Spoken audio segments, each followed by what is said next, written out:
Gabi ng Misteryo. Sa Metro Manila ngayon, habang bilog ang buwan. Wow. Kikita nyo yung, yun. Kikita nyo yun? Bilog na bilog ang buwan. Ha? Ayan, oh. Wow. Wow. Kung titingnan natin, ano nga ba yung full moon ngayon? Sabi nila, ang full moon ngayon ay flower moon.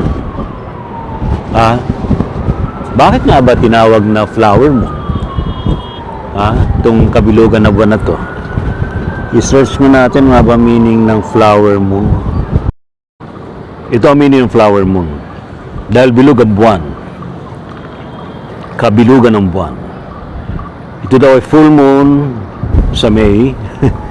Ito daw ay sinunod sa pangalan ng peak blooming season sa Northern Hemisphere. Ayun. Ito ay nangahulugan daw ng abundance, growth, and renewal. Traditionally marking a time to plant seeds, celebrate, and turn intentions into visible results. So it's a planting moon. Alright, so very positive ang meaning ng flower moon. Actually, any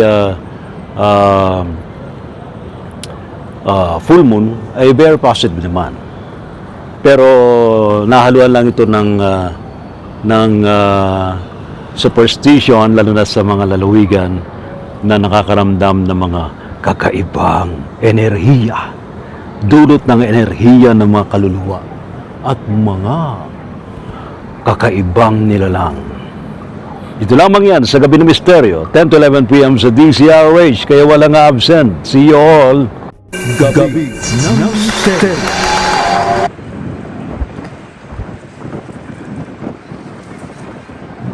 Ganda ng alignment ng mga clouds. Ayan. Halos pare-pareho yung pare-pareho ang shape. Malagay nyo. Pare-pareho shape, oh. Oh. Yung mga nakakloke yata dyan, eh. Nice. Another one here. No? Pare-pareho shape, oh. Ito yan sa Metro Manila. Gabi ng Misteryo. Wow. Oh, moon rising.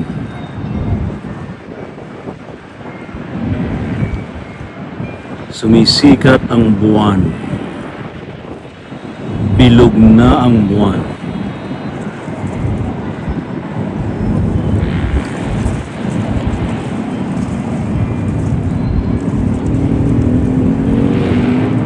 Ayan, galing. Wow. Wow talaga.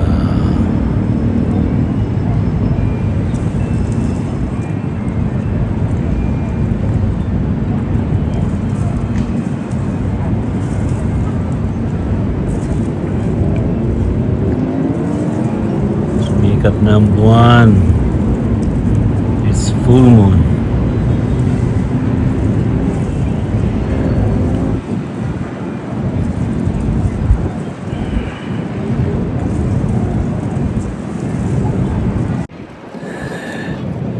Bilog na ang buwan, kabilugan ng buwan.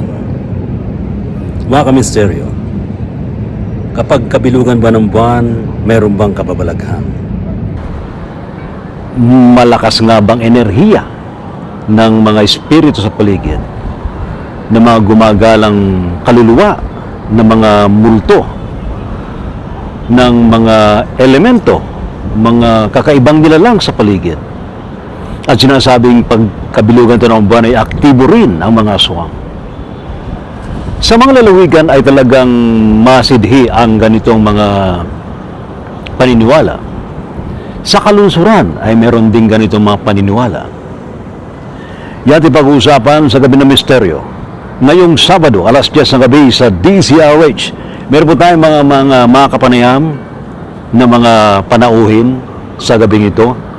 na makapagbibigay ng kanilang mga karanasan, ng kanilang mga nararamdaman tuwing kabilugan ng buwan. Mas malakas ba ang kilabot kapag sila'y nagkakaroon ng ghost hunting o exploration sa mga lugar na haunted? Ang ating mga kasamahan sa larangan ng ghost hunting, nandyan ang San Pedro Ghost Hunters, kasama si Shaman Tupe. Kami po muli ang San Pedro Ghost Hunters at muli po kami nagbabalik sa Gabi ng Misteryo sa darating na Sabado alas 10 ng gabi sa inyong mga telebisyon sa DCRH at saka sa YouTube channel DCRH pa rin upang talakayin namin ang Kabilugan ng buwan, meron bang kababalaghan? Siyempre kasama po namin dito si Shaman Tope and hosted by Ray T. Sibayan. kaya ano pang iniintay, walang a-absent sa darating na Sabado. Bye! At iba pa na maaaring makapagbibigay sa atin ng mga impormasyon, ng mga karanasan, tuwing kabilugan ng buwan. Ngayong Sabado sa Gabi ng Misteryo, 10 to 11 p.m. sa DCRH.